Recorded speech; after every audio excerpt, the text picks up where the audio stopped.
Hello dear students, welcome back to my channel. आज हम देखेंगे length of an arc and area of a sector का formula और कैसे डिराइव होता है वो। ठीक है, तो चलिए शुरू करते हैं। आप मुझे सबसे पहले बताइए कि सर्कल का एंगल कितना होता है ना। पूरा सर्कल अगर घूम जाता है पूरा तो कितना डिग्री बनता है? 360 डिग्री बनता है। यानी कि सर्कल का सेंट्रल एंगल है 360 डिग्री। एक सर्कल का बनेगा जब पूरा ये पॉइंट से पूरा गोल घूमकर यहाँ तक आएगा, यानी कि पूरा 360 डिग्री होगा। इसके लिए सर्कल का सेंट्रल एंगल है 360 डिग्री। ये आपको पता है, central angle of a circle is 360 degree. अब होता क्या है कि ये जो सेंट्रल एंगल है ना सर्कल का, ये सर्कल को ना कुछ पार्ट में डिवाइड करेगा। ये सेंट्रल एंगल की वजह से क्या होगा, कुछ पार्ट जो है सर्कल का क्या होगा, डिवाइड होगा। ठीक है, और जहाँ पे डिवीजन होगा उसी को हम बोलेंगे सेक्टर। उसी को हम क्या बोलेंगे? सेक्टर। तो सेक्टर क्या है? कुछ नहीं है, सर्कल का एक पार्ट, एक छोटा सा टुकड़ा ही है। ठीक है, जैसे अगर एक रोटी के 4 टुकड़े कर दिए तो वो एक सेक्टर, एक इंडिविजुअल सेक्टर्स बोले जाएंगे। अगर वही रोटी को आप हाफ में डिवाइड कर दो तो ये एक सेक्टर बन जाएगा, ये एक सेक्टर बन जाएगा। तो एक्चुअली ज्योमेट्रिकली अगर हम एक सेक्टर की बात करें तो ये क्या है? ये रेडियाई है। सर्कल के 2 रेडियाई है और उन 2 रेडियाई का जो एंड पॉइंट्स है उसके बीच में एक आर्क है। 2 रेडियाई है और एक आर्क है, तो ये जो बन जाता है वो एक सेक्टर है। ये जो बन गया वो क्या है? एक सेक्टर। जैसे अब मैं रेडियस ले रही हूँ यहाँ से यहाँ तक और फिर एक रेडियस ले रही हूँ यहाँ से यहाँ तक और फिर ये वाला आर्क कंसिडर कर रही हूँ, तो ये जो बन गया है वो एक सेक्टर है।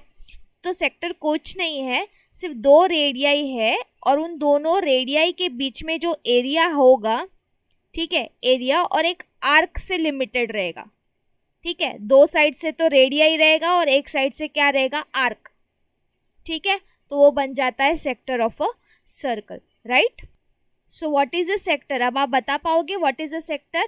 हाँ, कि sector is enclosed bye 2 radii and the corresponding arc. So what is a sector?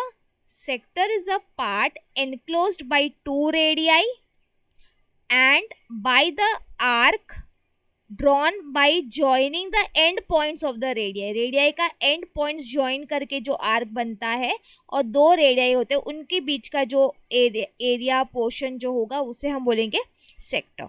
ठीक है, यहाँ पे देखो O जो है वो सेंटर ऑफ सर्कल है। यहाँ पे एक एंगल बन गया है थीटा। अब आपको सेक्टर के बारे में पता चला होगा, मैंने लिया है 2 रेडियस जो कि है OP और OQ।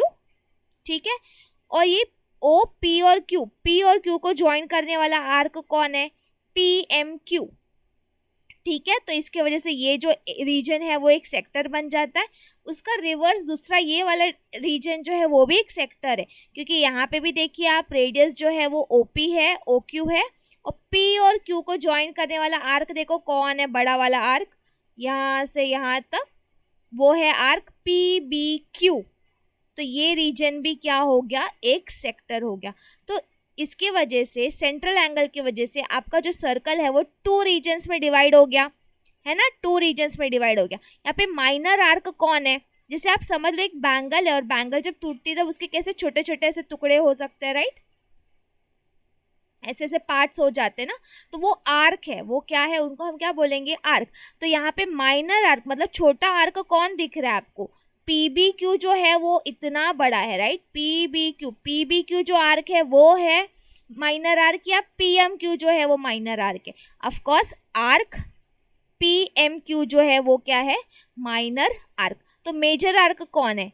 PBQ। Major arc is, ये देखो, मेजर आर्क इज PBQ। समझ में आया? अब माइनर सेक्टर क्या है? आपको देखकर तो समझ गया अभी माइनर सेक्टर क्या है। तो ये सेक्टर यहाँ से पूरा ये आर्क तक है ना। इसकी बाउंड्री कौन है? रेडियस इसकी बाउंड्री बना के रखता है। और कहाँ तक एक्सटेंड होता है? ये आर्क तक एक्सटेंड होता है। कहाँ से शुरू होता है? सेंटर से शुरू होता है। सेंटर से शुरू होके पूरा ये आर्क तक जाता है। और कौन उसकी बाउंड्री बना के रखता है? रेडियस उसकी बाउंड्री बना के रखता है। इसके लिए हम माइनर सेक्टर का नाम क्या लिखेंगे? सेंटर लिखेंगे पहले O और फिर माइनर आर्क कौन है? PMQ। तो आपका माइनर सेक्टर कौन हो गया? O P M Q. आपका मेजर सेक्टर क्या हो गया? ओ पी बी क्यू, समझा? ओ पी बी क्यू, ये आपका हो गया है मेजर सेक्टर। समझ में आया? So what is a minor sector? It is the area of a circle enclosed with to radii and corresponding minor arc. समझ में आ रहा है? What is minor sector? It is the area enclosed by two radii and corresponding minor arc. Okay, what is major sector? It is the area enclosed by two radii and corresponding major arc. Area enclosed by two radii and corresponding major arc. तो आपको यहाँ से समझ में आ गया होगा कि central angle of a circle जो होता है वो होता है 360 डिग्री। एक सेक्टर मतलब क्या? दो रेडियाई होगा और आर्क के बीच में जो एनक्लोज्ड एरिया होगा वो होगा सेक्टर। और फिर माइनर आर्क क्या होता है, मेजर आर्क भी क्या होता है। चलिए हम अभी देखें फॉर्मूला कैसे डिराइव होता है। चलो अब हम देखेंगे एरिया ऑफ सेक्टर का फॉर्मूला। ठीक है, तो देखो मैंने यहाँ पे 4 सर्कल बना के रखे। देखो मैं डायरेक्टली भी आपको फॉर्मूला बता सकती हूँ, लेकिन आप कंसेप्ट को समझने का कोशिश करिए पहले। ठीक है, तो यहाँ पे पूरा सर्कल शेडेड है, यानी कि अगर मैं थीटा कंसिडर करूँ तो सेंट्रल एंगल का थीटा हो गया 360 डिग्री।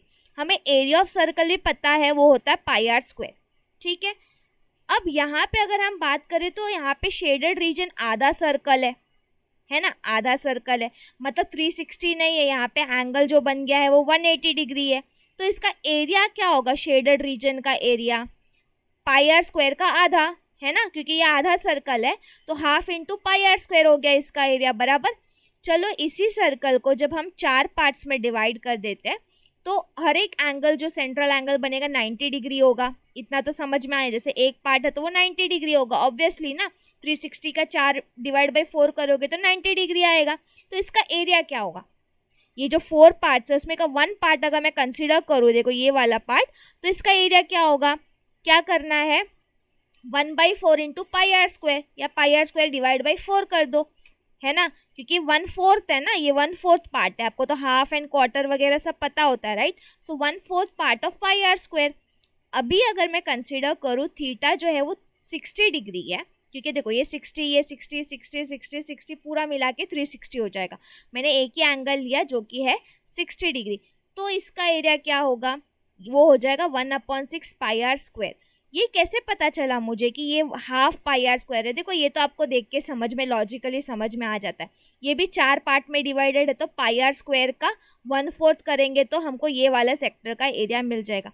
तो एक्चुअली आप कर क्या रहे हो? कर क्या रहे हो? 1/2 कैसे आया? ये एक्चुअली ना 180 डिवाइड बाई 360 किया, क्योंकि 360 में से 180 डिग्री शेडेड है, इंटू पाई आर स्क्वायर, तो हो जाएगा ना हाफ पाई आर स्क्वायर, बराबर। यहाँ पे क्या किया आपने लिया ओनली 90 डिग्री। कितने में से? पूरा सेंट्रल एंगल क्या था सर्कल का? 360 डिग्री था, लेकिन आपने कितना सिलेक्शन किया है? ओनली 90 डिग्री का सिलेक्शन किया, इनटू पाई आर स्क्वायर। तो 91 जा 90 और 94 जा, तो ये आ जाएगा ना 1/4 पाई आर स्क्वायर। ये कैसे आया? आपने लिया only 60 degree out of what? 360 degree into pi r square, तो ये हो गया ना 1, ये कैंसल आउट होएगा, 1 जा, ये 6 जा, 1/6 पाई आर स्क्वायर। तो जब आप इसे देख रहे हो तो आपको क्या मिल रहा है? ये क्या है? शेडेड रीजन कुछ नहीं है, सेक्टर ही तो है। ये जो शेडेड रीजन है ये कुछ नहीं है, ये हमारे सेक्टर ही है। ठीक है, तो इससे आपको अभी एरिया ऑफ सेक्टर का फॉर्मूला मिल सकता है। इसका एरिया मिला ये वाला, इसका एरिया मिला ये 1/4 पाई आर स्क्वायर, इसका एरिया मिला 1/6 पाई आर स्क्वायर। तो आपने अभी डिराइव ही कर लिया एक्चुअली फॉर्मूला। क्या है फॉर्मूला? कि जो भी थीटा है upon 360 into pi r square, ये हो जाता है आपका area of a sector. Simple, एकदम सिंपल है ना।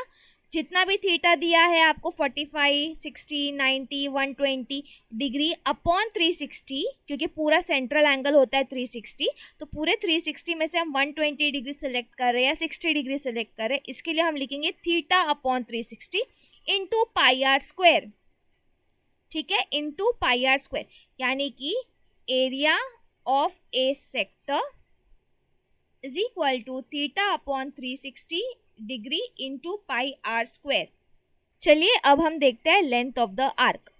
आपको सरकमफ्रेंस ऑफ सर्कल पता है क्या होता है? सरकमफ्रेंस ऑफ ए सर्कल कितना होता है? 2πr।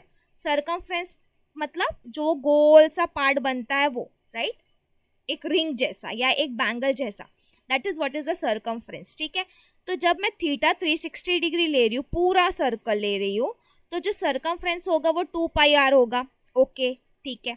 लेकिन जब मैं हाफ सर्कल लेती हूँ, जब मैं क्या कर रही हूँ, हाफ सर्कल ले रही हूँ, मतलब कि थीटा 180 डिग्री है, तो लेंथ ऑफ आर्क कितना होगा? क्योंकि पूरा जो होता है, जब 360 डिग्री होता है, लेंथ ऑफ आर्क 2πr हो जाता है, जो कि सरकमफ्रेंस ही है एक्चुअली, क्योंकि हम क्या ले रहे हैं, पूरा सर्कल ले रहे हैं। लेकिन जब मैं थीटा 180 डिग्री लेती हूँ तो लेंथ ऑफ आर्क क्या मिलेगा? क्योंकि पूरा 2πr होता है, तो आधा क्या हो जाएगा? 1/2 इंटू 2πr, राइट। जब थीटा हम 90 डिग्री लेते हैं, थीटा देखो यहाँ पे 90 डिग्री है और ये इतना सा आर्क हमने लिया है, ये आर्क है, ये आर्क का लेंथ आपको फाइंड करना है, तो ये पूरा 2πr होता है, तो ये तो उसका क्वार्टर है, तो 1/4 इंटू 2πr लिख दो, और 60 डिग्री के लिए लिख दिया 1/6 2πr। तो ये भी सोचो कैसे आया, सिंपल है, आपने 180 डिग्री लिया, कितने में से? 360 डिग्री में से, into 2πr, 180 degree upon 360 into 2πr। फिर ये कहाँ से आया? 90 degree upon 360 degree into 2πr, ये हो जाएगा 60 degree upon 360 degree into 2πr, right. So अभी आपको लेंथ ऑफ आर्क का फॉर्मूला पता चल गया, क्या है, भूलोगे तो नहीं। लेंथ ऑफ आर्क क्या होता है? जो भी थीटा दिया हुआ है अपॉन 360 डिग्री इंटू आपको करना है circumference of the circle, that is 2πr। क्या करना है? Into 2πr। So length of the arc और arc length is equal to theta upon 360 into 2πr। तो अब हम कंक्लूड कर दे हैं कि area of a sector is equal to theta upon 360 degree into pi r square. Length of an arc is equal to theta upon 360 degree into 2πr. 2πr मतलब circumference of a circle.